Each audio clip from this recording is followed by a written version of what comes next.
Right, here I am in the car. There's the key, lock, unlock, and the boot release there. And then you just put it in the slot there. That's it, and then it's 2 or 3 clicks to start it to the right. We'll just leave it on that. Right, so start off up here, you've got a button for your rear lights, rear cabin lights. That's if you want to switch all the lights on or all the lights off, or if you just leave it on auto. You've got a front cabin light, and then you've got reading lights left and right, which are in the bottom of the mirror. And then you've got a button to switch off the interior sensors. So if you leave the boys in the car and want to lock it, and then that stops them setting the alarm off. And then that one's the tire-away sensor. So you switch that off if you're on a ferry to stop the alarm going off. There's your screen, and then it's controlled by the wheel down here. So you can either push this forwards, backwards, left, right, turn it and push it down to select something, and then you've got a back button and a cancel. So if you go up here, you push the wheel forward and you go along to menu at the top there, so you can switch between your main functions. And then if you pull backwards, you go down to the centre of the screen, which is like the old-fashioned radio, so you can turn it to change your station. And then if you pull backwards again, you go to the menu at the bottom, where you can select some frequency and presets and things, okay?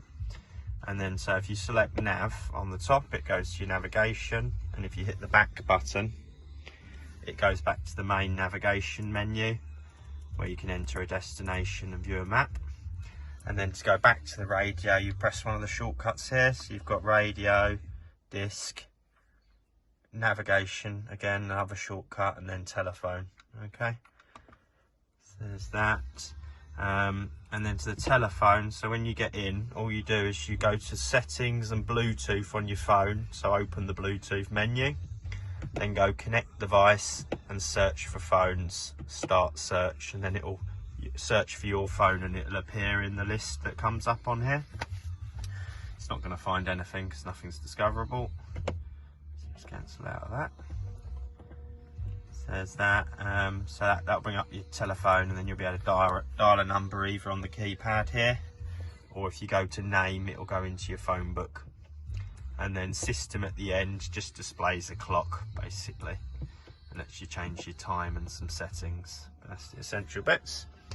So yeah, down here, so you've got your shortcuts to your different functions, mute, system, which just bring the clock up, and then you've got pick up and put down the phone there. Then you've got CD player, eject, clear, so if you're typing something in and want to clear it. That flicks through your stations or tracks, and then you've got your volume and your power there. Below that, you've got your heated seats left and right, button for your parking sensors, which are similar to the Porsche. There's a display there which comes up with 5 orange dots and then 2 red ones when you're very close to something, and then there's one in the rear roof lining back there as well. Then you've also got a button for your stop start, because the car will switch off at traffic lights to save fuel, so you can disable that if you want. And you've got your hazards there. Below that's your climate control. Got an angle on it. So yeah, you've got temperature left and right for the wheels.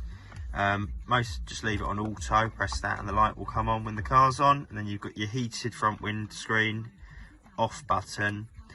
Zone is if it's just one person in the car, makes both sides the same temperature. Then you've got your fan speed at the bottom, buttons at the bottom there. Your aircon, heated rear window, and your air direction, so if you want to manually control what vents it comes out of. And then you've got recirculate there, which cuts off the outside air. In front of it you've got your power socket there. It's just a key ring and a USB adapter that was in it.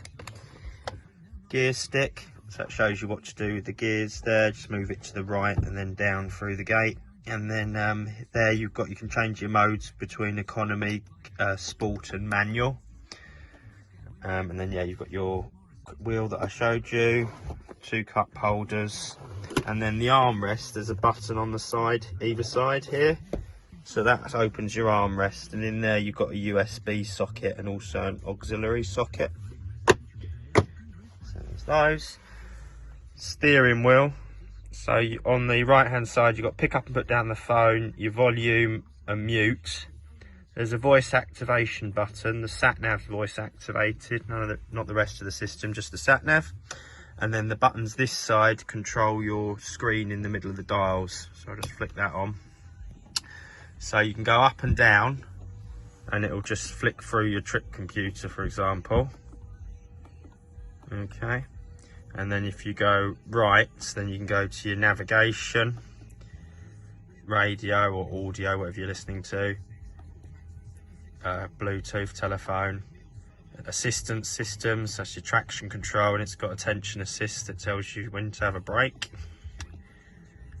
Service menu, which displays error messages, tyre pressures, and when the next service is due.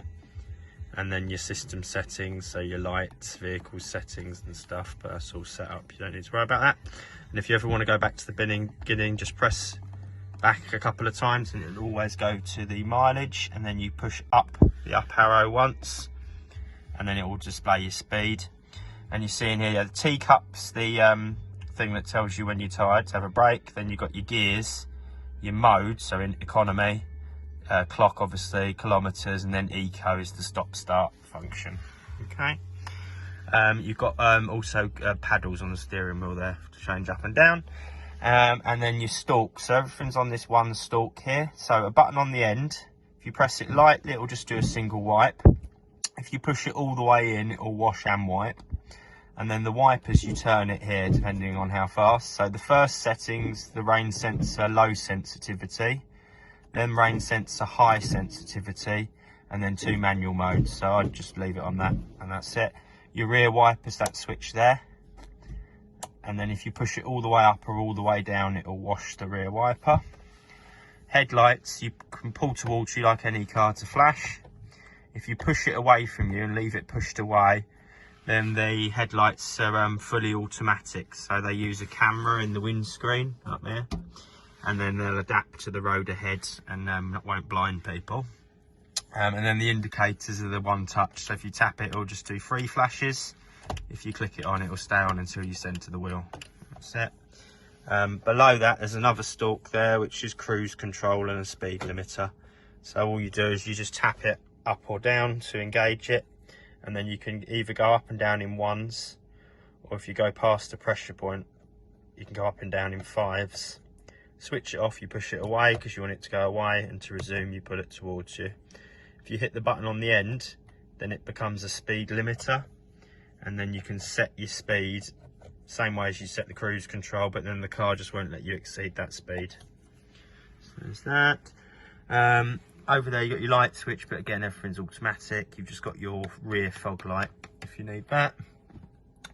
Windows and stuff are on the door here. So to adjust your mirrors, you select the mirror and the light comes on, then adjust it, and then you can select the other mirror, and then if you just leave it there, it'll go off, and then you've got a button in the middle to fold it. All the windows are automatic up and down, and then you've got the lock for the rear windows, and lock and unlock on the door there. Okay. On the lower door, that's your boot release to open and close the boot as well. But I think that's essentially it. There you go. That's it. Fuel caps on the driver's side, and it just locks with the car. So when the car's unlocked, you just push it and it opens. Bonnet release is a red handle underneath the dashboard on the driver's side. Glove box is there. Glove box is air conditioned. There's a little thing you open there to get the air to come out. And that's just the sat nav in there. That's the box that it comes in, and the paint touch up stick. Alright, I think that's everything.